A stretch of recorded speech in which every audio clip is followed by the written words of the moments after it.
Hey people, welcome back to car shoppy. ಇವತ್ತಿಂದು topic ತುಂಬ interesting ಇದೆ. ಏಕೆ ಅಂತ ಹೇಳಿದ್ರೆ, ನಾವು ಎಲ್ಲರೂ ಕಾರ್ ಮೇಂಟೈನ್ ಮಾಡ್ತೀವಿ, ಆದರೆ ಅದಕ್ಕೆ ನಾವು ಒಂದು ರ್ಯಾಟ್ ಬೈಟ್ ಅಥವಾ ಇಲಿ ಕಾಟ ಅಂತ ಏನು ಹೇಳ್ತೀವಿ, ಅದನ್ನು ತಪ್ಸೋಕ್ಕೆ ಕಷ್ಟ ಆಗ್ತಿದೆ. ಅದಕ್ಕೋಸ್ಕರ ಮಾರ್ಕೆಟಿಗೆ ಒಂದು ಪ್ರಾಡಕ್ಟ್ ಬಂದಿದೆ, ರ್ಯಾಟ್ ಅಟ್ಯಾಕ್ ಪ್ರೋ ಅಂಥೇಳಿ. ತುಂಬ ಎಫೆಕ್ಟಿವ್ ಇದೆ. MRP ಆಲ್ಮೋಸ್ಟ್ ಲೈಕ್ ಒಂದು 3000 ರುಪೀಸ್ ಇದೆ. ಡೀಲರ್ ಹತ್ರ ಮಾತಾಡಿದ್ರೆ ನಿಮಗೆ ಡಿಸ್ಕೌಂಟ್ ಕೂಡ ಸಿಗುತ್ತೆ. ಆ್ಯಂಡ್ ಇದು ಈಸಿ ಇರುತ್ತೆ ಇನ್ಸ್ಟಾಲೇಷನಿಗೆ. ಜಸ್ಟ್ ಇಲ್ಲಿ ಕಾಣ್ತಾ ಇರೋಂಥ ರೆಡ್ಡು ಬ್ಲ್ಯಾಕ್ ವೈರ್ನ ಬ್ಯಾಟ್ರಿಗೆ ಕನೆಕ್ಷನ್ ಮಾಡಿಕೊಂಡು ಈ ಬ್ಯಾಟ್ರಿ ಹತ್ರ ಇರೋ ಜಾಗದಲ್ಲೇ ಜಸ್ಟ್ ನೀವು ಅಡೇಸಿವಲ್ಲಿ ಕೂರಿಸಿದ್ರೆ ಇದು ವರ್ಕ್ ಆಗುತ್ತೆ. ಇದರಲ್ಲೊಂದು ಪ್ಲಸ್ ಪಾಯಿಂಟ್ ಏನು ಅಂತ ಹೇಳಿದ್ರೆ, ಇದು ಲೈಫ್ ಲಾಂಗ್ ಒಂದ್ಸರಿ ಇನ್ಸ್ಟಾಲ್ ಮಾಡಿದ್ರೆ ಆಯಿತು. ಇನ್ ಕೇಸ್ ನೀವು ಸ್ಪ್ರೇ ಈ ಥರ ಎಲ್ಲ ಮಾಡ್ತೀನಿ ಅಂದರೆ ಸ್ವಲ್ಪ ಟೈಮ್ ಇರುತ್ತೆ.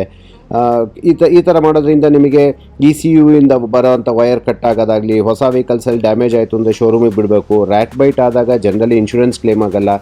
ಹಾಗೂ ಇದರಲ್ಲಿ ಈಸಿ ಏನು ಅಂತ ಹೇಳಿದ್ರೆ, ನೋಡಿ, ಅದು ಫಿಟ್ ಆದಮೇಲೆ ಜಸ್ಟ್ ಅದೊಂದು ಬ್ಲಿಂಕಿಂಗ್ ಲೈಟ್ಸ್ ಏನು ಕಾಣ್ತಿದೆ ಆ ಥರ ಬ್ಲಿಂಕ್ ಆಗುತ್ತೆ. ಅದು ಯಾವಾಗ ಆಗುತ್ತೆ ಅಂತ ಹೇಳಿದ್ರೆ, ನೀವು ವೆಹಿಕಲ್ನ ಐಡಲ್ ಆಗಿ, ಅಂದರೆ ಮನೆ ಹತ್ರ ನೀವು ಅಥವಾ ಎಲ್ಲೇ ಒಂದು ಕಡೆ ನೀವು ನಿಲ್ಲಿಸಿ ಇಂಜಿನ್ ಆಫ್ ಮಾಡಿದ ಮೇಲೆ ರ್ಯಾಟ್ಲಿಂಗ್ ಬರಲ್ವಲ್ಲ ವೆಹಿಕಲ್ಸಲ್ಲಿ, ಸೊ ಆವಾಗ ಅದು ಆ್ಯಕ್ಟಿವೇಟ್ ಆಗಿ ಈ ರೀತಿ ನಿಮಗೆ ಬ್ಲಿಂಕ್ ಆಗ್ತಾ ಇರುತ್ತೆ. ಒನ್ಸ್ ನೀವು ಇಂಜಿನ್ ಸ್ಟಾರ್ಟ್ ಮಾಡಿ ಮೂವ್ ಮಾಡೋಕ್ಕೆ ಸ್ಟಾರ್ಟ್ ಆದಮೇಲೆ ಸೊ ಅದು ತಿಳ್ಕೊಳುತ್ತೆ ವೆಹಿಕಲ್ ಮೂವ್ಮೆಂಟ್ ಇದೆ ಅಂತ. ವೆಹಿಕಲ್ ಮೂವ್ಮೆಂಟ್ ಆಗಬೇಕಾದ್ರೆ ಇಲಿದು ರ್ಯಾಟ್ ಬೈಟ್ ಆಗಲಿ ಏನೂ ಆಗೋಕ್ಕೆ ಚಾನ್ಸ್ ಇಲ್ಲ. ಸೊ ಆವಾಗ ಏನಾಗುತ್ತೆ, ಅದು ಸ್ಟಾಪ್ ಆಗಿರುತ್ತೆ. ಮತ್ತೆ ನೀವು ಯಾವಾಗಲಾದ್ರು ವೆಹಿಕಲ್ ನಿಲ್ಲಿಸಿದ್ದೀರಾ ಅಂತ ಹೇಳಿದ್ರೆ ಅದು ಆ್ಯಕ್ಟಿವ್ ಇರುತ್ತೆ.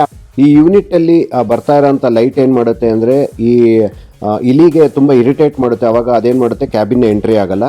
ಹಾಗೂ ಇದರಲ್ಲಿ ಅಲ್ಟ್ರಾಸಾನಿಕ್ ಸೌಂಡ್ಸ್ ಬರ್ತಾ ಇರುತ್ತೆ. ಆ ಸೌಂಡ್ ನಮ್ಮ ಹ್ಯೂಮನ್ ಇಯರ್ಗೆ ತುಂಬ ಲೈಟಾಗಿ ಕೇಳುತ್ತೆ, ಬಟ್ ಅದು ಇಲಿಗೆ ತುಂಬ ಹಿಂಸೆ ಕೊಡುತ್ತೆ. ಆವಾಗ ಕೂಡ ಅದು ಬರಲ್ಲ.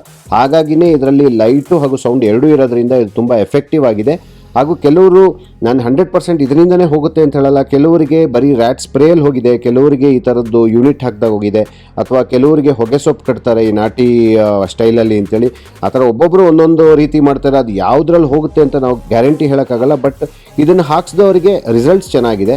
ಹಾಗೂ ಇದು ಜನರಲ್ಲಾಗಿ ಏನಾಗುತ್ತೆ ಅಂತ ಹೇಳಿದ್ರೆ, ನಾವು ಮನೆಯಲ್ಲಿ ರೆಗ್ಯುಲರ್ ಆಗಿ ಇನ್ಸೈಡ್ ಗೇಟ್ ಒಳಗಡೆ ಪಾರ್ಕಿಂಗ್ ಮಾಡಿದಾಗ ಇದೇನು ಪ್ರಾಬ್ಲಮ್ ಬರಲ್ಲ. ಇದು ಯಾವಾಗ ನಾವು ರೋಡ್ ಸೈಡ್ ನಿಲ್ಲಿಸ್ತೀವಿ ಅಥವಾ ಎಲ್ಲೋ ಹತ್ತಿರದಲ್ಲಿ ಡ್ರೈನೇಜ್ ಅಥವಾ ಓಪನ್ ಸ್ಪೇಸ್ ಇದೆ ಅಲ್ಲೆಲ್ಲ ವೆಹಿಕಲ್ ಪಾರ್ಕ್ ಮಾಡ್ತೀವಿ ಅಂದಾಗ ಈ ಥರ ಕಂಪ್ಲೇಂಟ್ಸು ಜಾಸ್ತಿ ಇರುತ್ತೆ.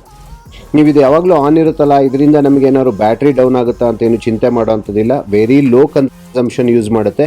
ವೀಕ್ಲಿ ಒನ್ಸ್ ವೆಹಿಕಲ್ ಯೂಸ್ ಮಾಡಿದ್ರೂ ಇದು ನಿಮ್ಮ ಬ್ಯಾಟ್ರಿಗೆ ಏನೂ ಎಫೆಕ್ಟ್ ಮಾಡಲ್ಲ. ಈ ಥರದೊಂದು ಪ್ರಾಡಕ್ಟ್ ನಿಮಗೆ ಬೇಕು ಅಂತ ಹೇಳಿದ್ರೆ, ಇಲ್ಲಿ ಕಾಣ್ತಾ ಇರೋಂಥ ನಂಬರ್ಗೆ ನೀವು ಕಾಲ್ ಮಾಡಿದರೆ ನಾವು ಆನ್ಲೈನ್ ಕೂಡ ನಿಮಗೆ ಶಿಪ್ ಮಾಡ್ತೀವಿ. ಇಲ್ಲ ನೀವು ಚಿಕ್ಕಮಗಳೂರಲ್ಲಿ ಇದ್ದೀರಾ ಅಂದರೆ ನಾವು ಇನ್ಸ್ಟಾಲ್ ಕೂಡ ಮಾಡಿಕೊಡ್ತೀವಿ. Thank you for watching.